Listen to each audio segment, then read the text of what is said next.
Hello and welcome to Norwood News. Today is Friday, August 7th, and I'm your host, Krista McDonald. Tuesday, parts of Tropical Storm Isaiah made its way through Norwood, bringing a brief stint of heavy rain and strong winds. Power was lost in parts of town, and Norwood light crews worked quickly to get the power restored. A quick storm, but it caused an awful lot of damage. Crews were busy throughout the afternoon, all night long, and they finished up early in the morning as the sun came up. We had several outages where mostly all tree related, where trees came down and took wires down. Up on Nickel Street we had a tree come down, not only to take the wires down, but it took down 2 poles. That used a lot of our resources in repairing the pole. The crews worked, there were a number of calls. There were, throughout the course of the night, there were probably a couple of hundred customers that were out of power at one point or another. But they were all restored by 4:30 in the morning or so. Great work by all the departments for cleaning up and restoring power around town. The Norwood Fire Department recently acquired a new Engine 5 that was a project a few years in the making. The new Engine 5 officially went out for full service as of Wednesday, and NCM was given an exclusive look inside the new vehicle and how it helps both the department and the community. The first thing you'll notice that's different is this cabinet was previously used to store our medical gear. What we use it for now is this stores the driver's turnout gear. Typically for an in-town fire, the driver is going to be running the pump, doesn't need his gear, but this truck functions as the mutual aid engine for the town. So in a role like that, the driver would be tasked with, suiting up with the guys and going to work just as a regular firefighter. So that's where his gear would go. Another thing we did that's different than on our new truck, all of our trucks have the extended cab. For the most part, this space was always wasted on our previous trucks. E1 and Greenwood were able to build us a door to actually use this to store our tools. The fourth position on the engine is what's known as our irons firefighter. That carries the axe and the Halligan, which is our forcible entry tools. On a previous engine, on all 3 of our previous engines, these tools were stored in the middle of the cab. So the firefighter would have to grab them and then dismount the cab while carrying the tools, and that was something that was dangerous for the firefighter. And also took up some storage space inside the cab. Previously in our other trucks, we always carry a cooler, just especially during the summer and inclement weather here. Our medical bag in our defibrillator. Now on this truck, everything is mounted, so if the truck were to be involved in an accident, we don't have projectiles that are rolling around the cab. We've condensed everything down to one medical bag, and like I said, a defibrillator, but everything is mounted. There's nothing free moving in the cab. Another thing that we did is Norwood, unfortunately, is cold majority of the year, and because of that, we often have ice water conditions. These are 2 survival suits. Previously, these were stored in a compartment in the truck. What this does, if this truck is already on the road and it receives a call for somebody through the ice or some sort of cold weather emergency, they're able to don, the 2 firefighters in the back are able to take these suits and begin donning them on the way to the call, instead of waiting to get to the call to start putting the suits on.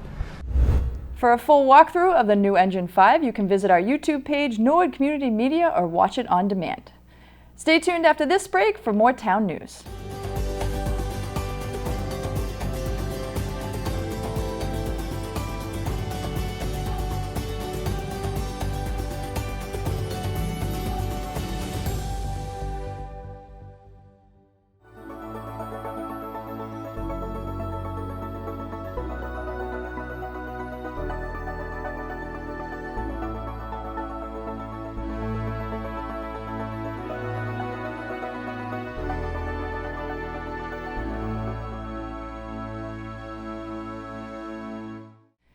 Welcome back.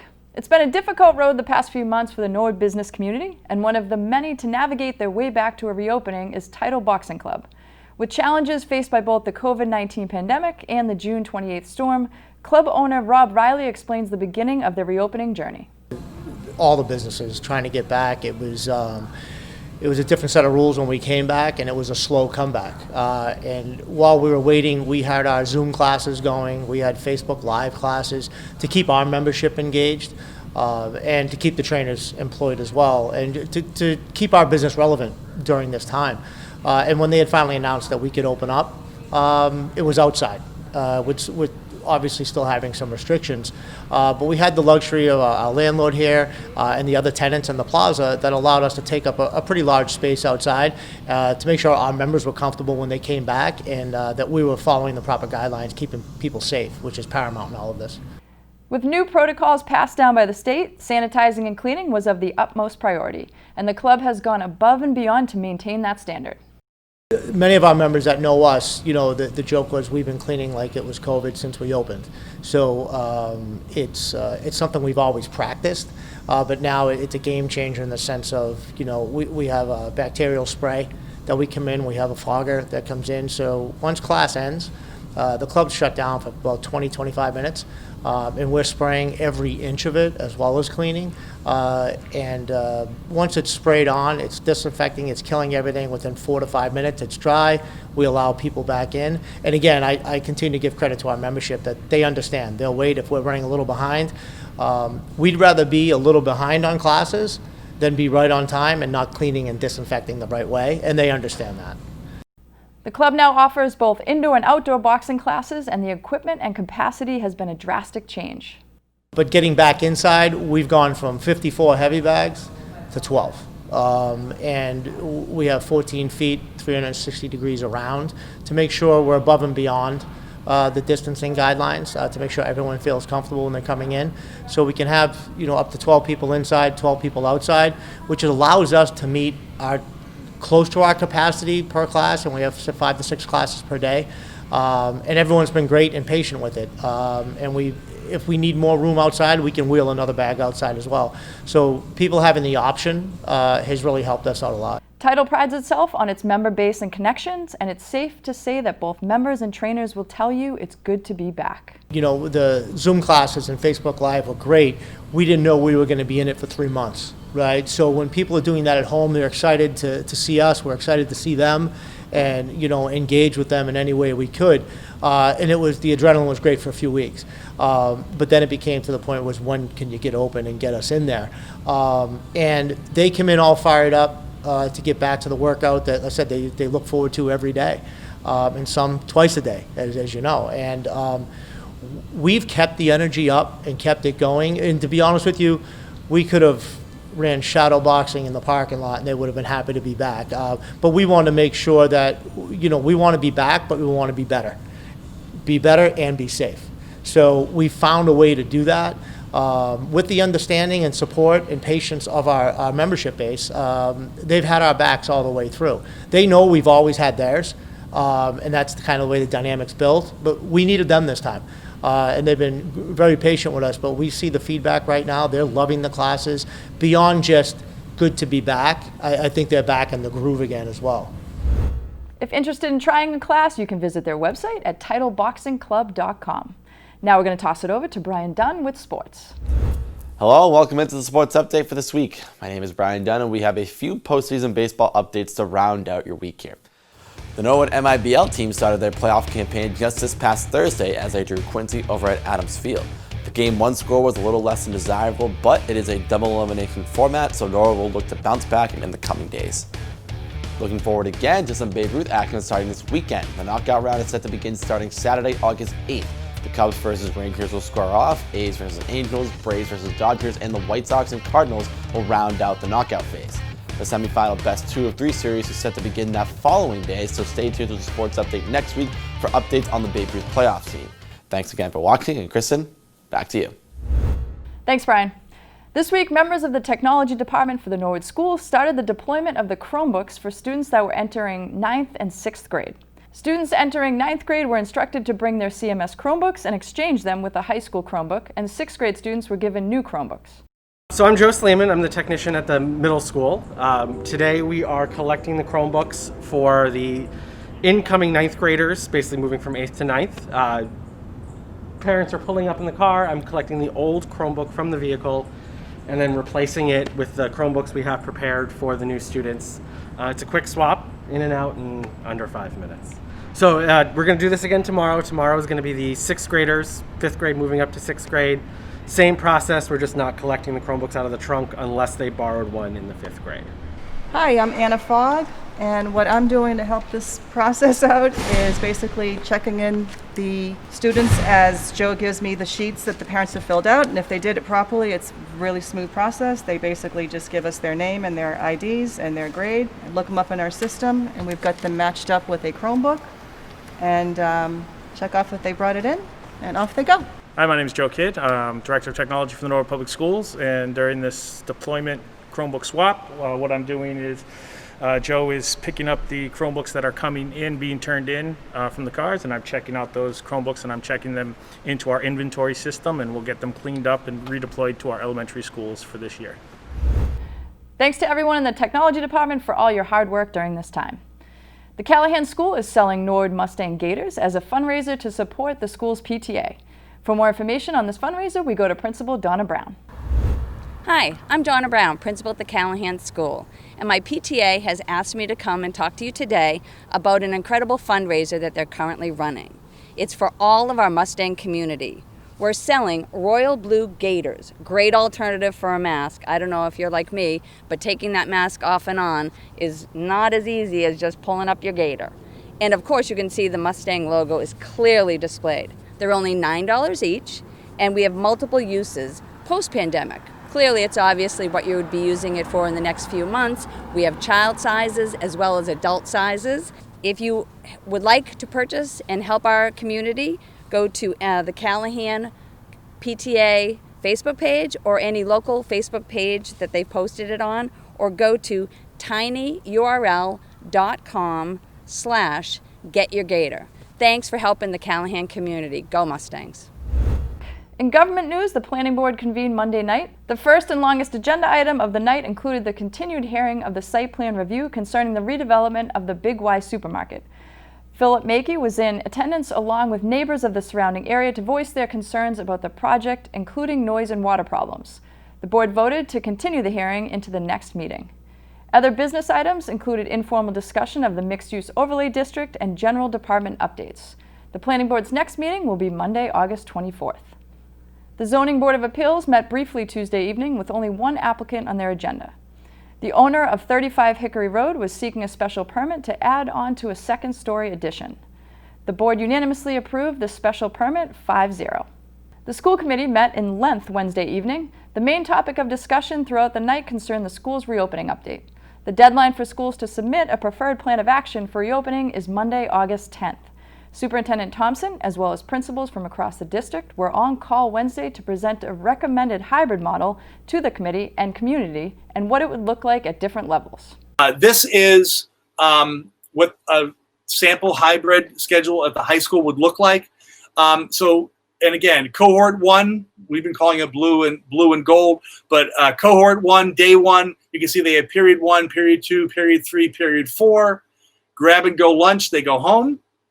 Then there's department meetings, and then they do 2 online classes. So looking at the middle school, this is the middle school schedule, same sort of thing. MB is short for Mustang Block, which again is that support and check-in time. So you've got Mustang Block, and period 1, 2, 3, 4, 5, 6, and you end the day with a Mustang Block, and on Tuesday you go 2, 3, 4, and end with 1. Wednesday is the all remote day, and you can see how every class meets for a period of time during the remote session on Wednesday, and that would continue on through for Thursday and Friday. And you can see the Thursday pieces for the gold group. The middle school is on a 6-day schedule, so it would keep kind of rotating through. It wouldn't necessarily be Monday. Monday, it would be day F, but you kind of get the idea. Okay, so the elementary schedule. So in the elementary, again, you have the Monday, Tuesday, in school, Wednesday everybody's home, Thursday, Friday remote for those who are in Monday, Tuesday, and those that are in school on Thursday, Friday would be doing remote on Monday, Tuesday, Wednesday. Wednesday is remote for all of them. So, and this is kind of big, but you can see the in-person cohort. So students will participate in a daily morning Google Meet. Okay, and then you have classes. They're going to class. 30 to 60 minutes in live pieces in the remote piece, 30 minutes, which the research on remote learning in elementary is saying is the max that elementary students can actually do remote learning. Administrators fielded questions from the committee regarding scheduling and logistics of the model.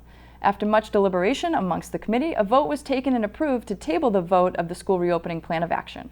It's a motion for the administration to provide us with a more comprehensive detail on the hybrid plan. And your amendment is to repeat that, Joan. It's getting late and I'm pretty tired here. Basically, it's just restating what you're saying in a different way. It's yes. With the to create that we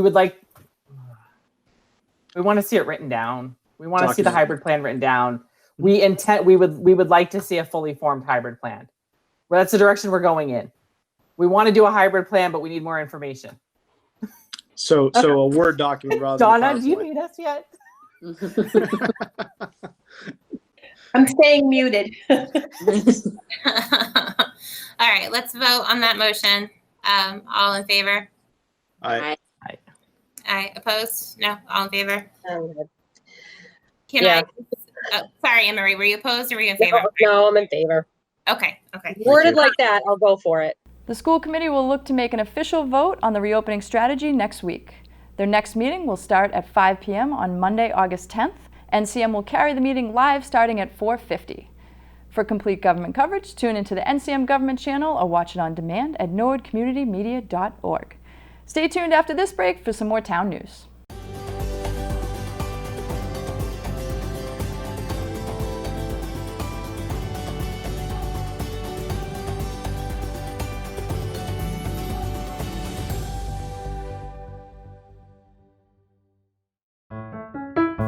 Do you want to stay up to date with Norwood Community Media? Then subscribe to our weekly NCM Newsletter. Every Friday, our promotions department publishes an online newsletter that highlights the work of NCM and the latest happenings. It includes the full episode of Norwood News, recent clips from NCM programs, behind-the-scenes photos, and so much more. NCM works hard to deliver a steady stream of Norwood content, and this newsletter is another way to stay connected to Norwood. To receive the newsletter, just visit www.norwoodcommunitymedia.org. Scroll to the bottom of the page, click the Sign Up for Our Newsletter button, and enter some basic information. You'll then be added to our newsletter mailing list.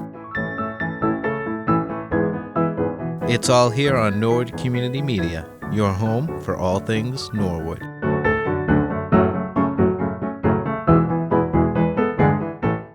Welcome back. Thursday night, the group Norwood United for Peace and Justice, along with members of the police department, hosted a community discussion.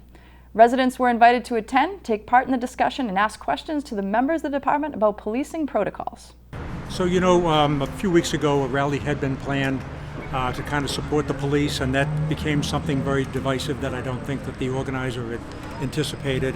But it gave us the idea after that was canceled that we should just do an open forum and let everybody all come to one place and ask us whatever they want about policing and about what we think about some of the matters that are in the news today, but specifically about how they affect Norwood and safety in Norwood and crime in Norwood and policing in Norwood.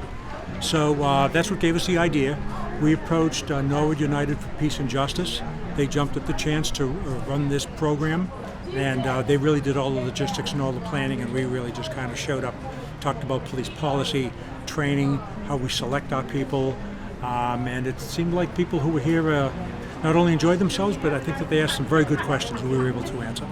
The reason why this was important, we're just so thankful that we could do this, and all the events have been a blessing. They've been awesome. But it's good for people to hear from the police department because it's not often that, like I said, you have this opportunity. Chief Brooks thought it was really important to have this conversation just so that people begin to think differently about what the police departments are doing. All over the country we're hearing not so great things, negative things actually. And so this was a chance for people to hear something good, and not just good, but the workings of the police department, right? How they will do ride-alongs, how they help people.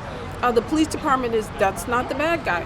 What they're trying to do is be a help to the community. And so here in Norwood, they absolutely do that, and we're just really grateful for them. And so that's why we thought it would be great to do this partnership with our police department, because their voices are just as important as all of our voices.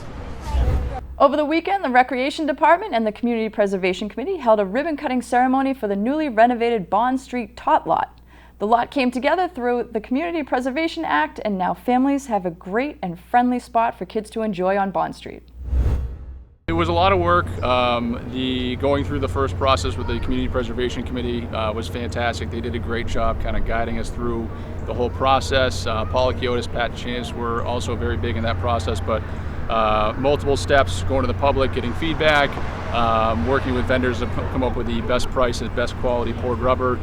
So there was definitely a lot to it, and the end result is the residents get a great playground that's far more accessible than wood chips.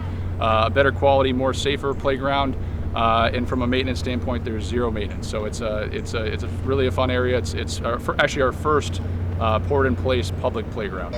This was approved by town meeting in May of 2019, and as far as that goes, then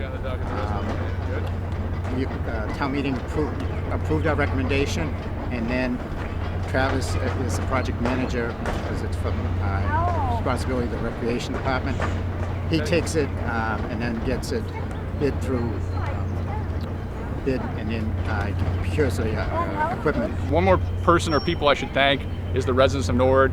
I want to say thank you for adopting the Community Preservation Act. Without that act or without that committee, we really wouldn't be able to do projects like this. So thank you to all the residents that adopted that. It's going to allow us to do great projects like this in the future. And now you're seeing the perks of adopting the Community Preservation Act. So thank you, Norwood. We hope you like the playground. Looks awesome. Thank you so much to the town for putting this project together. I am sure the kids will love it. Well, that's all for Norwood News. To stay up to date with Norwood Community Media, follow us on Facebook, Twitter, and Instagram. As always, thank you so much for watching. Have a great weekend.